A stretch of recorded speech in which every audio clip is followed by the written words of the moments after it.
Alrighty, what is going on, everybody? My name is Blitzwinger, ladies and gentlemen. Welcome back to a brand new Fanboy Potion predictions video for WWE pay-per-view. And today we are going to be discussing WWE Summerslam 2016. I'm doing this prediction video earlier than usual, a few days earlier. So once again, I do want to point out, I'm actually recording this on Wednesday. So if, let's say, after Wednesday, they announced something else. I mean, they did announce, for example, a 6-person match on SmackDown Live just last night. So I'm hoping they don't announce anything else, but I'm guessing if they do announce anything, it might be a stipulation, which obviously would change some things. But additionally to that, as far as matches go, I'm sure there wouldn't be any like crazy, exciting matches suddenly announced because it seems like mostly everyone is already in a match. Now, it's going to be interesting because this is going to be a 4-hour show. Which is kind of crazy, but hopefully they could continue to entertain us and there won't feel out this kind of a burnt out feeling, or we won't feel a burnt out feeling as the night goes on, but I guess that will be up to the WWE personnel. Now, this is going to be the first pay-per-view post the WWE draft that actually is going to have both rosters on it. And then after this, there's going to be separate pay-per-views for each show. SmackDown is going to have their pay-per-views on the WWE Network, and Raw is going to have their own. So it's kind of a special event in that regard. Now, with that in mind, why do I have Brock Lesnar wrestling Randy Orton? Because I think that this is probably going to be the main event. It seems like that's what they're going with as far as the listings on the website as well, is that Randy and Brock will headline the event, because I think for them to be like, hey, the Universal Championship is headlining the event is a little unfair, because then you're once again making it seem like the SmackDown title is less important. And this is a good solution for them. They'll say, hey, look, you have a SmackDown and a Raw superstar headlining the event, which is fair for both brands, and neither title seems more important than the other, which I think is why we will see Brock and Randy headline the pay-per-view. So, since we're already discussing Brock and Randy, let's go on ahead and start with that prediction. Then we'll move on to the beginning of the card and work our way back up to the titles. So, who do I think will be walking away from this thing as the winner? I think it's kind of obvious that Brock Lesnar is going to win this thing. I think that's what makes the most sense. But I wouldn't be surprised that as almost like a little bit of a punishment, A, for him going to do the UFC, and B, for the fact that obviously he was caught with a drug test. Now, again, he's innocent until proven guilty, but I'm sure they're not particularly happy with that. And additionally, look, I think that it's kind of surprising that Randy didn't lean in even more in, let's say, a promo on SmackDown into the whole comments that Dean Ambrose made on the Stone Cold podcast and told him, like, hey, yeah, you are lazy, and yeah, you don't care about this thing, and for you, it's just about the money. And I think that would have really put Brock Lesnar into more of a heel role, and that would have worked, because I think that the audience would say, like, hey, yeah, you're right, this guy was caught cheating, and additionally to that, he really doesn't care. The guy's just here to get a paycheck. Now, of course, a lot of people will say, well, that's what we've known for a while now, but I think if they really played up that factor, I have a feeling like Randy Orton could be a huge breakout star. And I know it sounds weird to say because, I mean, he's been around for so long and he's accomplished so much, but I just feel like Randy Orton never actually kind of like hit that like superstardom level, and everything that he's done in the last like month or so, I've really enjoyed. I think that this is the most that I've enjoyed his character ever. So, in my opinion, there's a lot of potential there, and I think it'd be kind of cool if Randy does defeat him and set up another match at Survivor Series, because where do you put Brock Lesnar next? Like, who does he go to naturally next? He could have a rematch with Randy, defeat him then, and then you could set up another match at, let's say, the Royal Rumble, and then he finally has a new program going for the month after that. I think that could be really cool. It builds up Randy Orton to be a big star while Brock is gone. So for me, I'm going to go ahead and say that Brock Lesnar is going to win, but who I'd like to see win would be the Viper, Randy Orton. So then let's start off with the beginning of the night, which I'm guessing is going to be maybe on the pre-show or something like that. One of these matches certainly will be.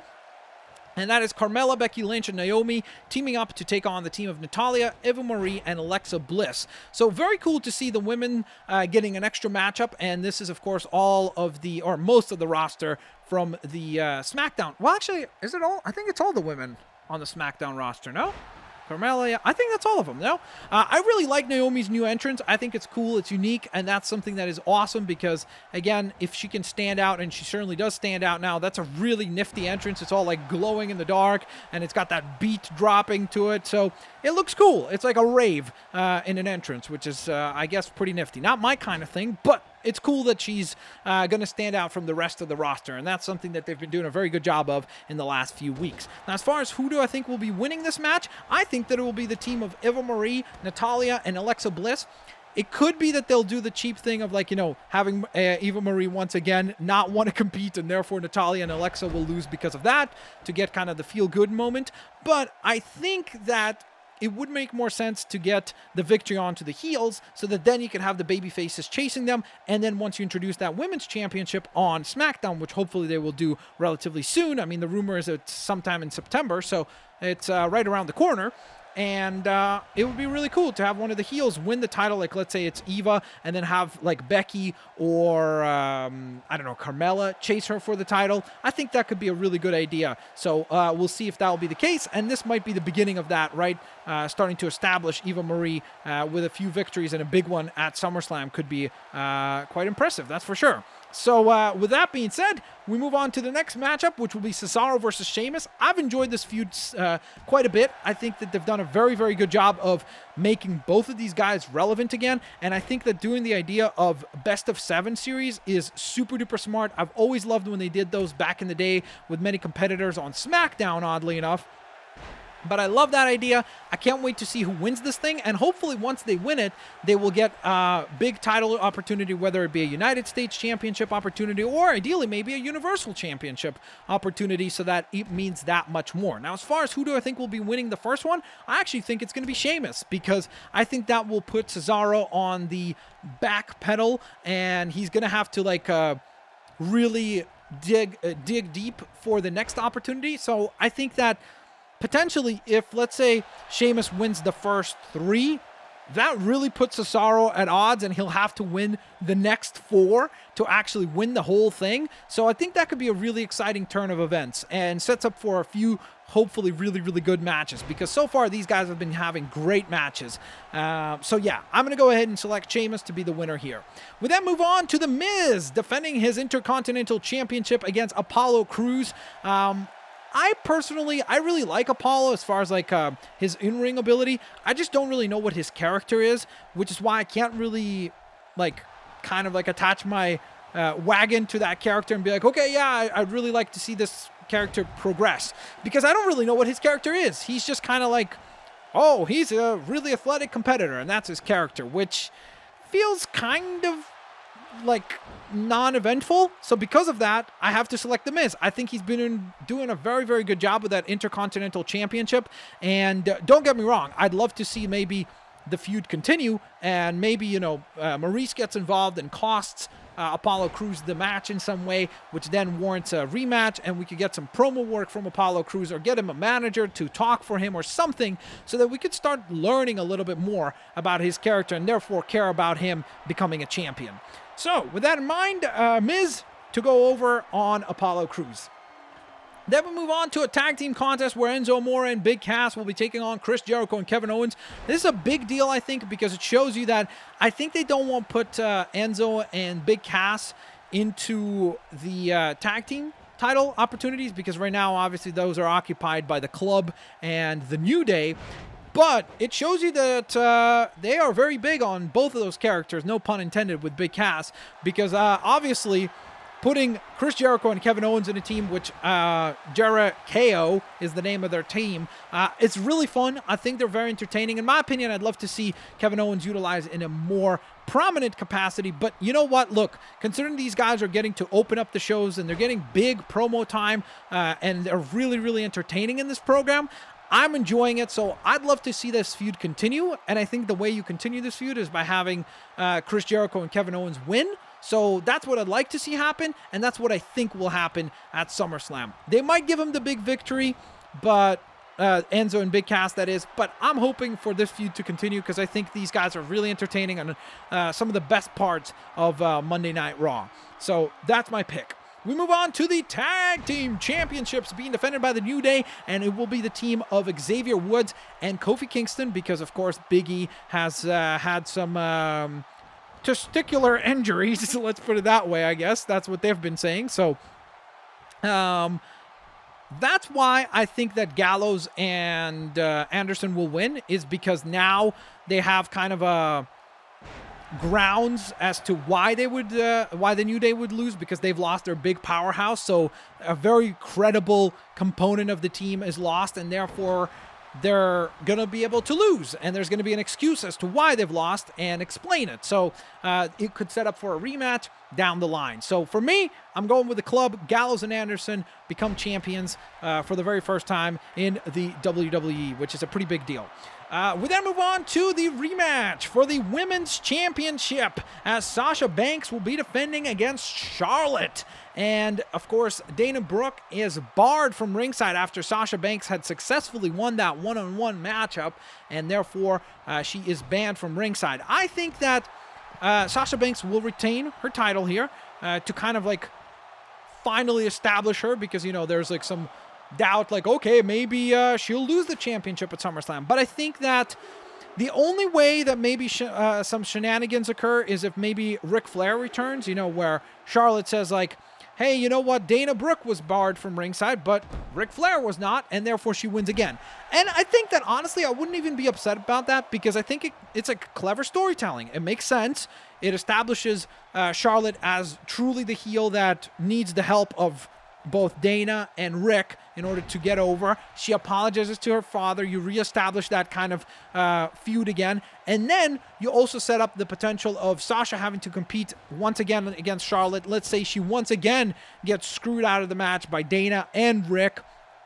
And therefore, Sasha calls upon Bayley, brings her up to the main roster, helps her feud with Charlotte, regains the belt. Then you could set up Bayley versus Sasha, because she says, like, hey, I helped you, but guess what? I'm here to become champion, so let's do this, and you set up that feud as well. So I think that Sasha Banks will most likely retain, except for the caveat that if Ric Flair comes back, I think that they could do a very clever storyline here with Charlotte retaining, or regaining, I should say, the championship from Sasha Banks. So overall, I'm going to predict Sasha. I think that's what will happen, but I'm almost hopeful that Charlotte will win, because I think there's more interesting storytelling there if Charlotte regains the belt by the help of her father, Ric Flair. So that will be kind of my hope for what will happen, but we'll see, I guess, as time goes on. All right, so we then move on to the United States Championship being defended by Rusev against Roman Reigns, who I really like what Rusev was doing on Raw. I think they showed him as a pretty dominant force, like when he was able to beat up Roman Reigns backstage. Then, of course, things didn't go so well after that. But I think that they've done a pretty good job of establishing Rusev as a pretty credible threat. My only issue is that I think a lot of that might be washed down the drain by letting Roman Reigns win. So what I'd like to see is, I don't want to see Roman Reigns in the Universal Championship feud right now. So because of that, what I'd like to see is Roman Reigns lose this match, but lose it with the help of, let's say, Lana. There's a distraction or something occurring where Lana costs Roman the match, or helps Rusev win the match, I should say. And I think that that will then establish this feud to go on for, let's say, another month or so. And I think that could be good, because, again, you establish Rusev as a much more dominant force. You slowly rebuild Roman Reigns, and I think that that would be a win-win situation. So for me, I'm going to go ahead and select Rusev to win this match, and hopefully that's exactly what happens. We then move on to John Cena versus AJ Styles. So previously, when these two were in a one-on-one matchup, AJ Styles obviously won with the help of the club. And before that, or after that, I should say, they were obviously in a 3-on-3 match when John Cena teamed up with Enzo and Big Cass to defeat the club, which consisted obviously of Luke Gallows, Karl Anderson, and AJ Styles. So logically speaking, with the way that they 50-50 book everything, it's most likely going to be that John Cena wins, and that's that. I think that would be really bad, because I just don't see any benefit to John Cena winning. Like, there's except for them trying to keep John Cena strong and, like, never let him lose to anyone multiple times. But I think that there's a lot more value in letting AJ win. I think AJ Styles winning is a lot more beneficial to the SmackDown brand. I think that he could run around and brag even more about defeating John Cena. I think they could do a very clever way of maybe like him winning by a roll-up or something like that, where he just a smidgen catches John Cena with just like 1 millisecond to go, and then John just can't believe it, but AJ pretends like he just dominated this match and like destroyed John Cena. I think there's some clever storytelling they could do with AJ winning, and I think that there's simply a lot more benefits to AJ Styles winning against John Cena. Hopefully that's what they think as well. So I'm going to go ahead and select AJ Styles to win, and we'll see if this feud could continue and hopefully go into a positive direction. So there you go. So then we move on to one of our 2 World Championship matches representing the SmackDown brand. It will be the WWE World Champion, Dean Ambrose, defending his title against Dolph Ziggler, who have been cutting incredible promos on one another on SmackDown. I've never been this invested in a storyline that Dolph Ziggler has been involved in. I think they've done an incredible job of reestablishing Dolph Ziggler. Well, not them. I think Dolph Ziggler has done an incredible job of reestablishing himself on SmackDown. I think Dean Ambrose has been cutting some really good promos. I don't know why. It feels like they've been in like some weird crowds a few weeks in a row where like the crowds didn't seem to be very invested, but I don't know, like I was very happy with all of the promos that they've been cutting on one another. They've really had me invested in their storyline, and I can't wait to see how this thing goes. I think it's really, really cool. It's quite exciting. I also think that it's quite cool how they've got Bray Wyatt kind of in the wings, ready to challenge potentially the winner of this match. So I think that that's really cool as well. He might get involved in this match in some way, shape, or form. And overall, this is probably the match that I'm most excited for. Well, I'm a huge Finn Balor fan, so I can't really say that much. But as far as like the story and how well they've built it up, I think that this is the best built up storyline going into this show. So because of that, I think that Dean Ambrose will be the winner. But they've done such a good job of like, this is the one match I'll say that I'm like, I'm not sure who's going to win. Like, I literally would say that it's like a coin toss, because I could totally see them going for like the surprise victory, you know, the feel good moment for SummerSlam to let Dolph Ziggler be the winner and go over Dean Ambrose. Then you, of course, maybe set up a heel turn by Dean Ambrose, and therefore he wants his match or his title back, and he becomes a much more ferocious competitor. That could not be the case because of what happened on SmackDown when Dolph super kicks him by a surprise. He got a little bit of booze that night as well. So who knows what will happen. This is the one match that I'm not certain about, but if I had to really pick, which is exactly what we're doing since this is a predictions video, I'm going to go ahead and select the one and only Dean Ambrose to be victorious here and retain his championship over the number one contender, Dolph Ziggler. But overall, I'm just really stoked about this match, and hopefully it lives up to expectations and steals the show, because it certainly has the potential to do so. All right, and then we move on to the final matchup that we're going to discuss, and that is for the Universal Championship. The very first Universal Champion will be decided on this night because, of course, Finn Balor making his way on the main roster, and not only making his way to the main roster, but getting a main event match right away on his very first pay-per-view appearing for the Raw brand is a pretty big deal. That's quite cool. But he will be taking on Seth Rollins to decide the very first Universal Champion. I wonder who will be winning this thing. There's a lot of things that can occur here. I think that the safest bet to say, like, okay, what's the most boring pick that they could go with? Seth Rollins wins. That's it. He doesn't even cheat. He just wins. I think that that's kind of the most boring pick. I think the most interesting thing they could do is potentially have the club come out, but not side with Finn Balor, instead side with Seth Rollins, and therefore it's like a big surprise and quite the shocker. Everyone in Brooklyn will know about the club history between Finn Balor and Karl Anderson and Luke Gallows, so I think that would be a really special moment. I think that could be really, really, really cool, and then you have Finn chasing them for the title.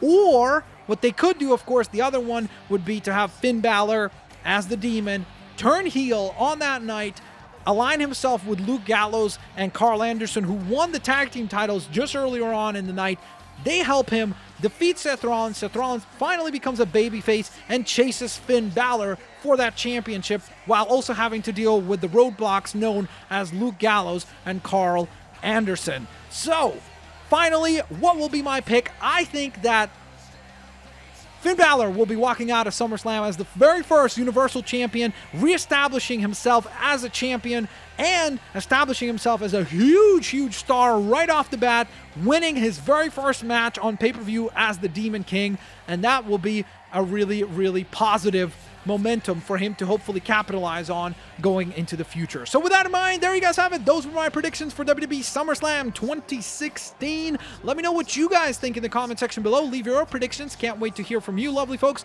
Drop a like on the video if you guys enjoyed it, and I'll hopefully catch you guys here next time. Peace out. See you laters, alligators. Bye-bye, everyone.